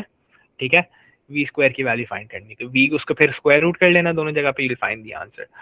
अच्छा जरा इस पार्ट को देखो, कहता है calculate an estimate of the mean mass of N orange. कर सकते हो, ये भी हमने पिछले 2-3 दिनों से कंसेक्यूटिवली इक्वेशन करते आ रहे हैं. देखो जरा, कैन वी डू दिस? कौन सा फॉर्मूला लगेगा, कौन सा फॉर्मूला लगेगा? This is summation fx over summation of x, जहां पे x क्या होता है guys? What is x? x is supposed to be the x is supposed to be the mid point. ठीक है, सो आपने इन सब के मिड पॉइंट्स निकालने हैं और आपने सॉल्व करना है. गाइस करना तो नहीं है, जल्दी से बताओ कोई ऐसा स्टूडेंट जिसने ये करना हो. Any student who wants to do this? No, we have done these questions recently बहुत बार. जल्दी से बता दो. स्किप. चलो अगला क्वेश्चन ट्राई करता हूँ. कहता है Sarah draws a histogram to show this information. The table shows the height of one of the bars of this histogram. A very nice question. कहता है Sarah draws a histogram. क्या बना रही है भाई? हिस्टोग्राम बना रही है. एंड कहता है the table shows the height of one of the bars. ठीक है, किसी हर बार की जो है ना आपको वो गिवन है, बेसिकली हाइट गिवन है, व्हिच इज दिस केस. कहता है कंप्लीट द टेबल. अब टेबल कंप्लीट करनी है. So let's have a look. बेटा अगर मेरे पास हाइट फाइंड करनी which is 7.4 for this case, which is basically how many units for 5th class word. ठीक है, 5 क्लास विड्थ के लिए it's supposed to be 7.4. But अगर आप देखो हम हाइट किस तरीके से निकालते थे, अगर हमारे पास हिस्टोग्राम बनता था, जरा इस बात को समझो, अगर हमारे पास हिस्टोग्राम बनता था, हिस्टोग्राम दो चीजों के दरमियान होता था. It was either supposed to be between frequency and the data और frequency density and the data. ठीक है, ऐसे बनाते थे हम हिस्टोग्राम, इफ यू रिमेंबर. अच्छा, अब इसमें ये बात समझो कि because the class width is constantly different, तो ये कौन सा वाला केस होगा? This is supposed to be, height किस चीज को रिप्रेजेंट कर रहा होगा? It will most likely be representing the, जल्दी से बात बताओ. डेंसिटी. फ्रीक्वेंसी डेंसिटी, शाबाश. ठीक है, सो दिस इज 15. तो बेटा फ्रीक्वेंसी डेंसिटी मेरे पास निकलती कैसे? Frequency density is supposed to be frequency over, frequency density is what बेटा? That is frequency over class width. ठीक है, मेरे पास क्लास विड्थ तो है, बट क्या मेरे पास फ्रीक्वेंसी है? वो ऊपर गिवन थी, एग्जामिनर शायद आपको कंफ्यूज करना चाह रहे हैं. ठीक है, so what was the frequency? It was 74. सो जरा इस बात को समझो कि अगर मैं 74 ओवर 5 करूंगा, because class width was 5, am I going to get 7.4 as the answer? क्या आएगा 7.4 आंसर? तो किस चीज से डिवाइड हो रहा है, किस चीज से डिवाइड हो रहा है? सो टेक्निकली ये किस चीज से डिवाइड हो रहा है 7.4 आने के लिए? 10 से हो रहा है. इसका मतलब क्या है? ये चीज तो डिवाइड हो रही है, बट साथ ही साथ शायद 2 भी डिवाइड हो रहा है इसके साथ. ठीक है, so what does that mean? बेटा ये आपके पास इस बात को समझो कि फ्रीक्वेंसी डेंसिटी गिवन नहीं है, बट हाइट गिवन है. और हाइट कैसी गिवन है? एग्जामिनर कंफ्यूज करना चाह रहे हैं कि शायद हाइट आपके पास कोई डिफरेंट रेशियो या डिफरेंट स्केल पे गिवन होती, शायद वो 1 सेंटीमीटर आपके पास 2 फ्रीक्वेंसी डेंसिटी रिप्रेजेंट कर रहा होता, या 1 सेंटीमीटर आपके पास 0.5 ऑफ फ्रीक्वेंसी डेंसिटी रिप्रेजेंट कर रहा होता. Do you get the concept over here? Yes और नो? क्या बात समझ आ रही है, नहीं आ रही? यस. सो हमारे पास अब क्या होगा? फॉर एवरी फ्रीक्वेंसी डेंसिटी और for every height you are going to do frequency frequency और class width, but then you are additionally going to divide it with 2. So क्या करोगे? This is basically going to be 32 divided by 20 and then divide by 2 as well. So answer क्या आएगा?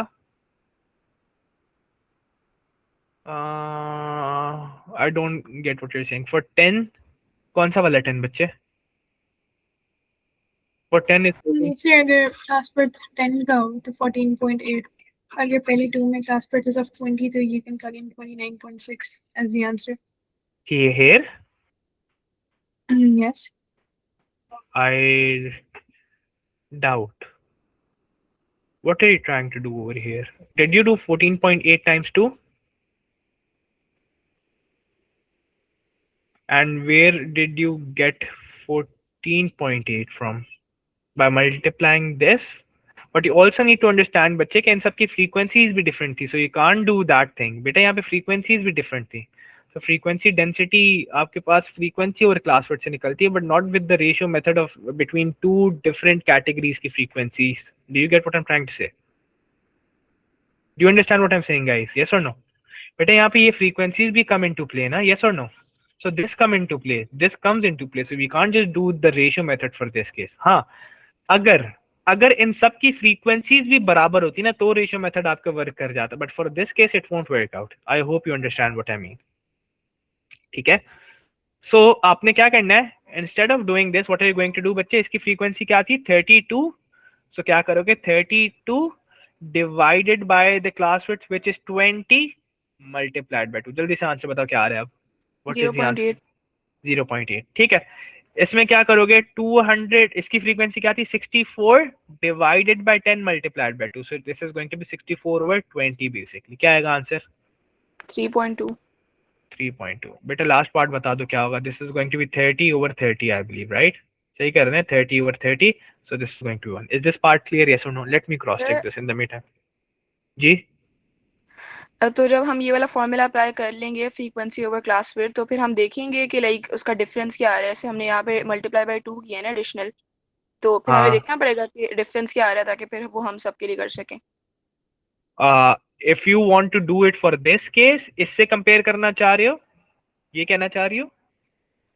जी Uh, नहीं अच्छा, sir, like जो मैंने और भी क्वेश्चन सॉल्व किए थे इस तरह के, तो वहाँ पे एडिशनल 2 मल्टीप्लाई नहीं करना पड़ रहा था, लाइक वैसे हाँ आंसर वो आ रहा था. बेसिक क्वेश्चन होगा. वो क्यों होगा? क्योंकि यहाँ पे फ्रीक्वेंसी डेंसिटी होगी, लेकिन यहाँ पे एग्जामिनर ने आपको कंफ्यूज करने की कोशिश की. इसका मतलब क्या है, जरा इस बात को समझो बेटा.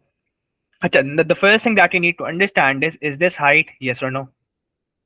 ठीक है, और वो किस में है? सेंटीमीटर्स में. ठीक है, अच्छा जरा इस बात को समझो, एग्जामिनर कहना क्या चाह रहा है. एग्जामिनर कहना ये चाह रहा है कि लेट्स सपोज आपके पास हिस्टोग्राम बना हुआ है, सो आपके पास ये हाइट है जो कि हर यूनिट है. ठीक है, every block represents what 1 centimetre of the scale when you measure it from the ruler, जैसे आप स्केल कहते हैं. ठीक है, 1 centimetre, another centimetre, another centimetre. ठीक है, सो वैसे वो जो आपके बेसिक क्वेश्चन है ना, उसमें एग्जामिनर कोई हेरा फेरी नहीं करता. उसमें आपको वो कहता है 1 centimetre basically represents 1 frequency density.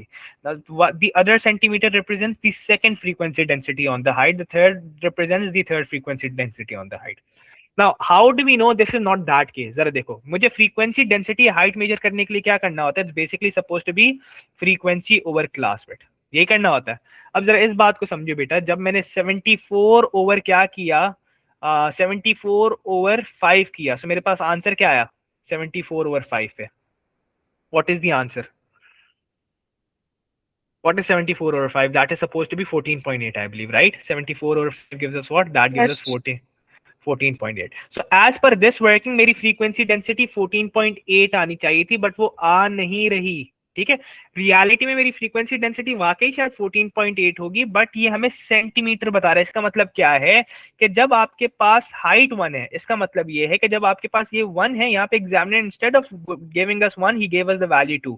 Instead of the second value, he gave us what? He gave us the value as 4. Do you get what I'm trying to say? बात समझ आ रही है? हाँ या नहीं? यस.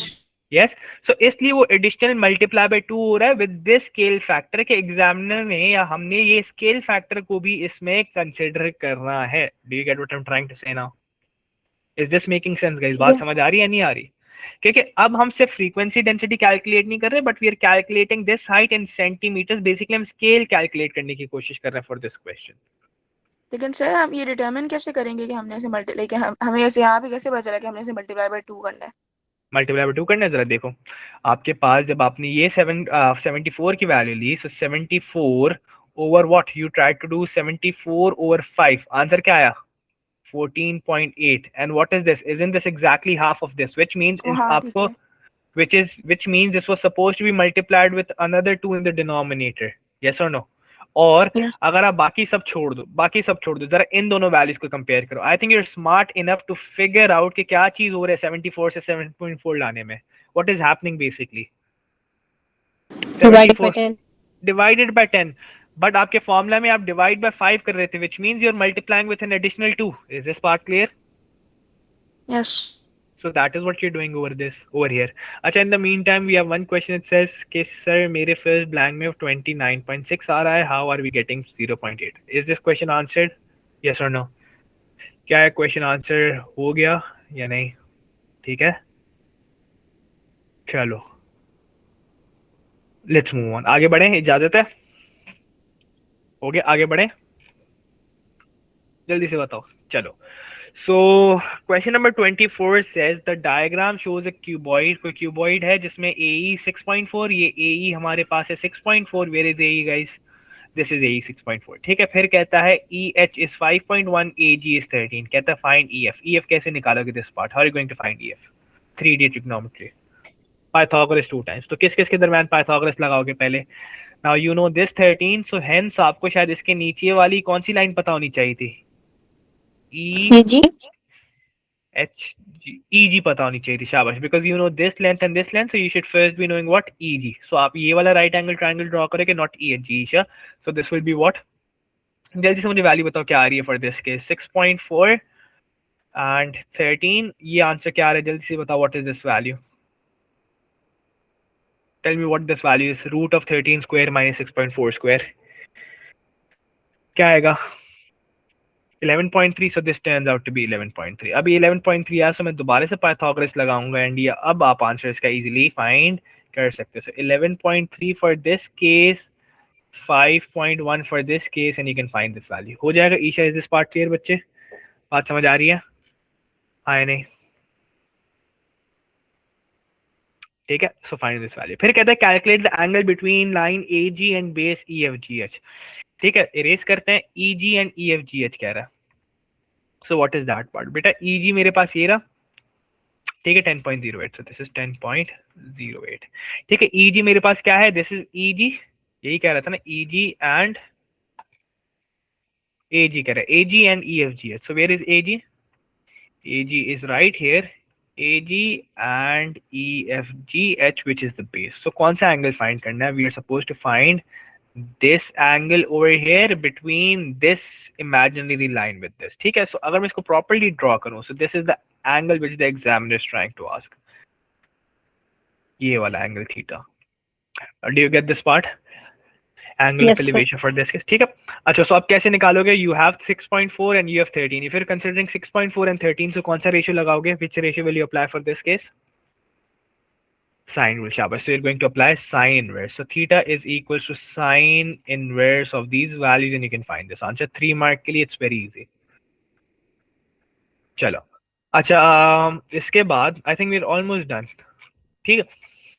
अच्छा, अगला पार्ट क्या कहता है? अगला पार्ट कहता है, अगला question actually it says Jenna has a length of wire measuring 68 centimeters and this is correct to the nearest centimeter. कैसी करेक्शन हुई है? correct to the nearest centimeter. From this wire she cuts off 2 smaller pieces. ठीक है, a piece of length 4.7 centimeter which is correct to the nearest. This paper is IGCSE. A piece of length is 10 centimeter जो cut किया, which is correct to the nearest millimeter. कहता है work out the lower bound and the upper bound of the length of the wire remaining. अच्छा, इस बात को जरा समझो. आपके पास एक है 68 सेंटीमीटर की वायर जिसमें से आप शायद 2 पीसेस कट कर रहे हो. अब आपने इस रिमेनिंग पार्ट का क्या फाइंड करना है? Upper and lower bound. ठीक है. अच्छा, so let's try to understand कि अगर मेरे पास मैंने रिमेनिंग वायर निकालना है, so what am I going to do total के साथ इन दोनों पीसेस को? जल्दी से बताओ क्या चीज करेंगे? Subtract. So total minus the subtraction of these 2 pieces. Yes or no? क्या ये बात समझ आती है? Yes or no? ठीक है, ये 2 पीसेस क्या होंगे? सब्ट्रैक्ट हो जाएंगे आपस में. अच्छा, अब जरा इस बात को समझो कि मेरे पास क्या total itself was it a rounded off value? हाँ या नहीं? Was it a rounded off value? And what about these pieces? Were these rounded off as well? Both of these? Yes, sir. अच्छा, सो हम कहते हैं कि हमारे पास एक वायर है टोटल विच इज 68 एंड हम इन दोनों पीसेस को फॉर द टाइमिंग एक काउंट करते हैं. So tell me if I want to find the lower bound, अगर मुझे लोअर बाउंड फाइंड करना of the difference, what am I going to do between total and the pieces? Total and pieces के दरमियान subtraction कैसी होगी for the case of lower bound? Lower क्या bound करूं? and second upper. Lower bound and upper bound. शाबाश, genius. सो बेटा 68 का lower bound जब निकालोगे करेक्ट टू नियरेस्ट, क्या करोगे बेटा? 68 का लोअर बाउंड क्या होगा? Nearest centimetre. That means you go 1 centimetre downward, so which is 67, but the lower bound will be what? That has to be 67.5 minus of दोनों pieces का अपर बाउंड. सो बेटा दोनों पीसेस का अपर बाउंड क्या होगा? 4.7 correct to the nearest millimetre. सो अब क्या होगा बताओ? अब क्या करूंगा? 4.7 में ऊपर जाऊंगा तो क्या होगा? 4.75.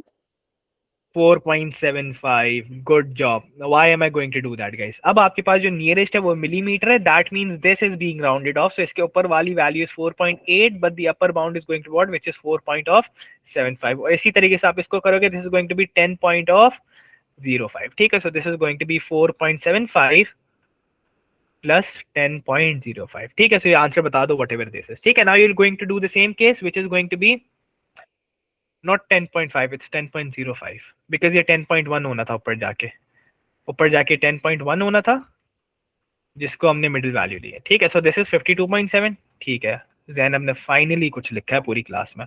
अच्छा, इसके बाद दूसरा पार्ट क्या कह रहा है? दूसरा पार्ट जब हमने अगर इसका अपर बाउंड करना है, सो अपर बाउंड के लिए बेटा क्या करना होगा, टी का आपने अपर बाउंड और पी का लोअर बाउंड. ठीक है, सो अपर बाउंड क्या होगा इसका टी का, that has to be 68.5. minus of these values will be what? These values will be 4.85 I believe. नहीं, आपने इसको लोअर बाउंड लेना ना. ठीक है, so this is 4.65 plus of 9.95. ठीक है, सो आप ये कर लोगे. चलो, इसका आप आंसर निकाल लोगे, whatever this is you are going to plug in for the other case. Vectors 54.3. जरा ये क्वेश्चन देखो, एग्जामिनर ने बहुत अच्छा क्वेश्चन दिया. Let's see what he has to say. अच्छा, क्वेश्चन नंबर 26 के लिए it says find EF in term ABCD is a parallelogram. आपके पास ABCD बच्चे एक पैरेललोग्राम है जिसमें आपने फाइंड क्या करना है, you are suppose to find given है basically AB is M, this part is M and AD is P, this whole part is P, and then it says F is the point. F is the point BC.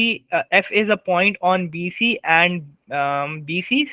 देखो, F is a point on BC and BF is equals to 4FC. इसका मतलब क्या है, BF जो है that is going to be 4 times of FC. मतलब ये जो भी वैल्यू होगी उसका 4 times of multiple ही होगा. Do you get this part? Yes or no? क्या ये बात समझ आती है? क्या कह रहा है, कहता है F is a point on BC, मतलब एक F पॉइंट है जो कि BC पर लाई करता है and BF is supposed to be 4 times of FC. मतलब ये जो भी वैल्यू होगी उसको 4 से मल्टीप्लाई करोगे तो ये वाला पार्ट आएगा. Now considering this was a parallelogram, now what do you think, what is this whole value supposed to be, the whole length? P.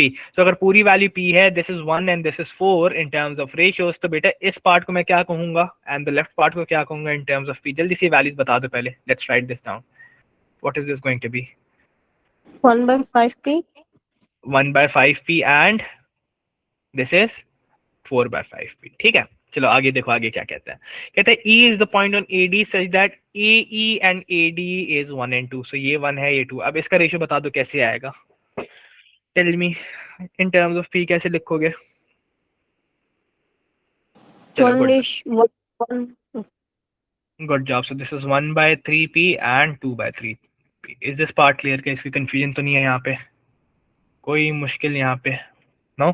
अच्छा, फाइंड क्या करना है, कहता है find value of EF. EF कैसे फाइंड करोगे? Which path will you select for EF? Which path will you select? EA और फिर EA AB. plus AB plus BF शाबाश. EA क्या लोगे?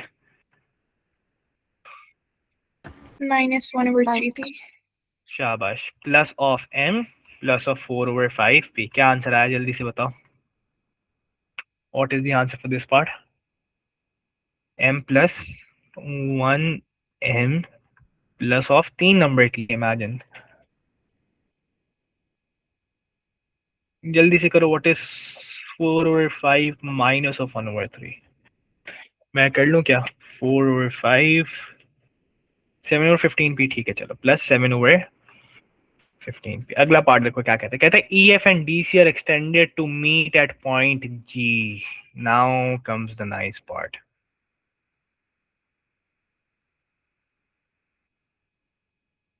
क्या कह रहा है एग्जामिनर? फरमा रहा है कि बेटा ये लाइन और ये लाइन कहाँ पे मीट कर रहे हैं? These lines are extended. EF and DC are extended to form what? To meet at point G. So these would be meeting at what? These would be meeting at point G. ये कहाँ पे meet करेंगे? Point G पे meet करेंगे. 17 और 15 बेटा subtract हो रहे हैं, नेगेटिव साइन ले लो. आई थिंक आपने शायद गलती की होगी. ठीक है, अच्छा, पॉजिटिव बड़ा आंसर नहीं आ सकता. It has to be a smaller number, lesser than 1. अच्छा, so कह रहे कि लाइंस एक्सटेंड हो रही हैं तो meet at point. You know what do you think of this case? कैसे करोगे? आपने फाइंड क्या करना है? You have to find CG बच्चे in terms of P. So this is what you're supposed to find. How are you going to find this length? कैसे करोगे? CG कैसे करोगे find?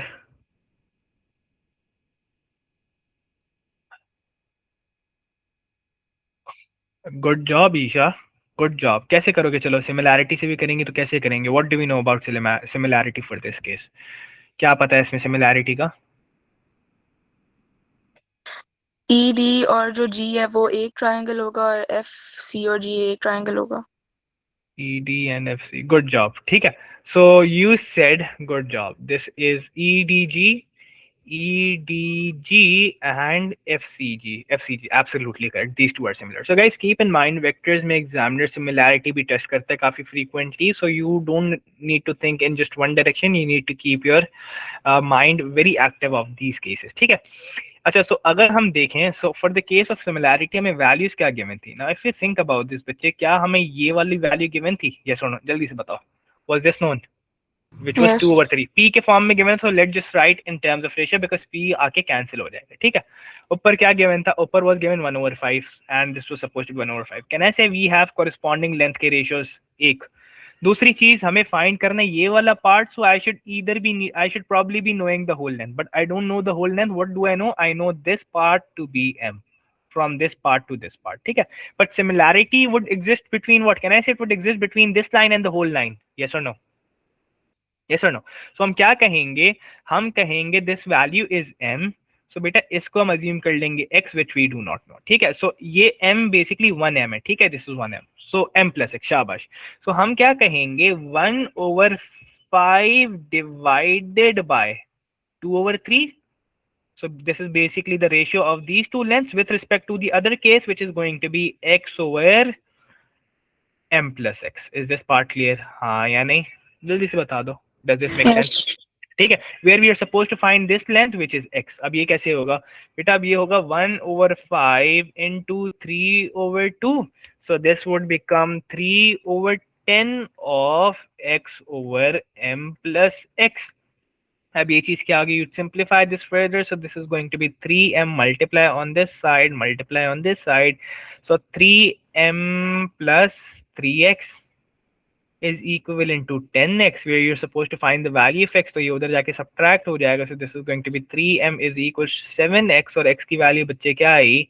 x की value I 3/7 times of m. Right? So हमें explain कैसे करना था? CG in terms of m and p. So मुझे बताओ कि यहाँ पे ये आया मेरे पास 3/7 of m. Right? बताता हूँ. 3/7 of what? m. Is this correct? क्या p के टर्म में आंसर नहीं आना चाहिए था? Should this not be in terms of p? Why? Why? Because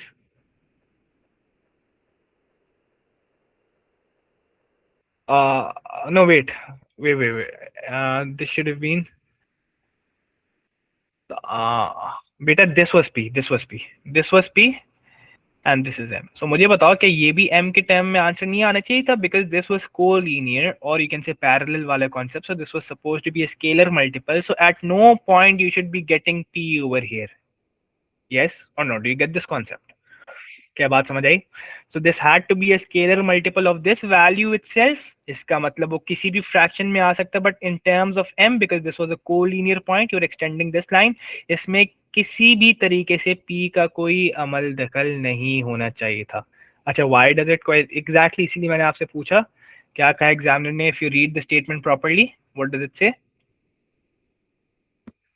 m and और p, या तो m होगा या तो p होगा या तो दोनों होंगे या शायद दोनों नहीं होंगे. सो ये मतलब कोई एक तो होगा एटलीस्ट, दोनों नहीं वाला तो पॉसिबिलिटी नहीं है. ठीक है. So I hope you get this part. Is this clear guys? Any difficulty? So we, for O level students, we are done with the paper. So all the O level students, we are done. Now let me know, what do you think of this paper? Was this on the tricky side? Was this average paper? What do you have to say? अच्छा, why did you divide? Yes Shazeen, sorry. बेटा ratio method लिया. अच्छा फातिन, Are you doing O levels or IGCSE? So बेटा हमारे पास similarity का concept था Shazeen. So this part is supposed to be divided by this part and this length is supposed to be divided by this length. Similarity का ratio method वाला concept बेटा. This triangle was similar to this, so we are just dividing the corresponding lengths. That's about it. Clear? Yes, Clear? sir. चलो अच्छा चलो all the O-level students can leave. Now we'll be doing the questions that we left for IGCSE students. Let's move on. And अगर किसी की कोई queries हैं apart from this paper, they can wait till we wrap up this. अच्छा, please note कि this Saturday and Sunday we are going to have a mock for you guys. ठीक है? So I'll just drop an announcement in a moment. So do note that. ठीक है? चलो let's try this.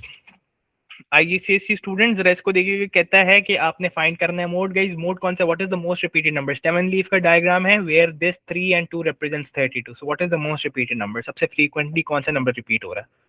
Tell me guys. Now you need to use your microphone IGCSE students, we have a limited number of students now. मैं समझाता हूँ ज़ैनब, इसको जल्दी से wrap up करने दो, मैं समझाता हूँ। मुझे बताएं गाइस इसमें सबसे ज्यादा फ्रीक्वेंटली कौन सा नंबर रिपीट हो रहा है? नहीं बोलोगे तो फिर लगता है मुझे दोबारा क्लास एंड करनी पड़ेगी। बेटा ये सारी अपलोडेड हैं। You need to message the person who added you to the group, he will give you access. 51, शाबाश बेटा, ये नंबर सबसे ज्यादा बार रिपीट हो रहा है and you read this what? You read this as 51. ठीक है, so this is supposed to be 51। आपको एक्सेस मिल जाएगा, everything is uploaded, all the notes. Just keep on practising yearlies because that's about it for now. अभी तो yearlies practice करनी है और don't just rely on video lectures, practice at home as well thoroughly. अच्छा, median क्या होगा guys? It has to be the middle value out of 16 numbers, so it's going to be 16 plus 1 over 2 which is the 17 over 2 which means 8.5th term. ठीक है, so 8.5 क्या count करेंगे? 1 2 3 4 5 6 7 8 and 9. So can I say a number between these two which is going to be 41 plus 45 over 2 and your answer is supposed to be what? 6 over 2 3, so this is supposed to be 43 years. ठीक है, फिर क्या कहता है अगला part? It says find the percentage of the 16 adults with an age of less than 38 years. Age of less than 30 years का हमने find 38 years का लेस देन फाइंड करना है। सो कौन सा डेटा होगा जो लेस देन 38 को रिप्रेजेंट कर रहा है out of these? Which data? Can I say it has to be in this category? 32, 33, 33, 35, 36, 37, all of these are less. So beta kitne numbers hai? You count these. So this is going to be 1 2 3 4 5 and 6 numbers out of 16 numbers because ye numbers of 40 and greater hoga. So this is going to be 6 over 16 times of 100 and you're going to find the answer for this part. Any confusion so far? Jaldi se batao, koi masla yahan tak? Any difficulty? No? Chalo aage बढ़ो। अच्छा, we had one more question of IGCSE I believe which is of differentiation. This part बेटा इसकी differentiation कैसे होगी? Very easy, जल्दी से बताओ। उस दिन सीखी हमने, कैसे करोगे differentiate? 3x2 plus 6x minus 13. ठीक है, so differentiation free 2 marks। अगला पार्ट कहता है find the gradient of this curve। बेटा gradient कैसे निकालते हैं इस curve का? Is it the same equation? Yes. So can I say this part is represented as gradient? हाँ या नहीं? मतलब जो आपने equation बताई है। Yes or no? Yes. And where the value for x is what? 3. So आपने क्या करना है? आपने dy by dx की वैल्यू लिखी जो कि क्या आई? x cube plus of 3x square minus of 13x। नहीं, इसको आपने मजीद सिंप्लीफाई किया था ना। So this was what? dy by dx was 3x square plus of 6x and minus 13। इसमें हमने कहा था this is equivalent to m when you plug in the value of x। और वैल्यू ऑफ x क्या plug in करोगे? जल्दी से बताओ। 3। सो आपने यहाँ पे 3 प्लग इन करना है, 3 over here and 3 over here, so this is going to be 3 times 3 of the square plus 6 times of 3 minus of 13. So this is going to be what? 3 times of 9 plus of 18 minus of 13। जल्दी से answer बताओ क्या आ रहा है? Calculator use कर लो।